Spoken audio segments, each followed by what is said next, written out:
Ma'am அதே மாதிரி சில பேர் வந்து மெடிசன் சாப்பிடுவாங்க. அவங்கள்ட்ட கேட்டா, நான் என்னால எதுவும் பண்ண முடியல. ஒல்லியா தான் இருப்பாங்க. நான் மெடிசன் சாப்பிடுறதுனால எனக்கு இந்த மாரி பிக்மெண்டேஷன் வருதுன்னு சொல்றாங்க. அது உண்மையா? கண்டிப்பா சில மெடிசின்ஸோட சைட் எஃபெக்ட்னால இது வரலாம். ஓகே. ஸோ நம்ம மெடிசின்ஸ் எடுக்கிறோம். எப்படி நம்ம ஃபுட்டு வந்து தேவையில்லாத ஃபுட் எடுக்கும்போது வருதோ, அதே மாரி மெடிசின்ஸோ, சம் தெரபீஸ் நம்ம யூஸ் பண்றோம். இல்ல ட்ரெஸ் வந்து சரியா வாஷ் பண்ணாம காலர் வந்து போட்டுட்டு இருக்கோம் இல்லைங்களா? ஆமா. ரொம்ப ஸ்வெட் ஆக ஆரம்பிச்சுரும். ஸோ ம். ஸ்வெட் ஆகும்போது என்ன ஆகும்னா, கழுத்த சுத்தி ஒரு கருப்பா வர ஆரம்பிக்கும். ம். இது வந்து அக்கந்தோசிஸ் நைக்ரிகன்ஸ் சொல்ற கண்டிஷன். பிரெக்னன்சி டைம்ல வர்றது.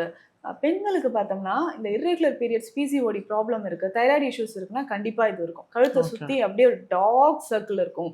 அதே மாதிரி ஃபேஸ்ல மூக்க சுத்தி, வாய சுத்திலாம் நமக்கு வந்து கருப்பு நிறத்துல அப்படியே பிக்மெண்டேஷன் வர ஆரம்பிச்சுரும். So okay. இத ஈஸியா கிளியர் பண்ணணும்னா நான் சொன்ன மெத்தட் தான். இன்னும் பெஸ்ட்டா இன்னும் எனக்கு நல்ல ரிசல்ட் வேணும்னு சொன்னீங்கன்னா, குங்குமாதி தைலம்ங்க. ஓகே. ஸோ அவ்ளோ ஒரு ஹெல்த்தியா நம்ம வந்து சைட் எஃபெக்ட் இல்லாம ஸ்கின்ன மெயின்டெயின் பண்ணணும்னா, குங்குமாதி தைலம் டெய்லி நைட்டு ஸோ நல்லா ஃபேஸ்ல அப்ளை பண்ணிட்டு, நைட்டு தூங்கிடணும். ஃபேஸ் நல்லா வாஷ் பண்ணிட்டு, இத ம். அப்ளை பண்ணிட்டு ஜென்டிலா மசாஜ் பண்ணணும். பண்ணிட்டு தூங்கிடணும். Weekly once or twice steam எடுக்கும். ஓ!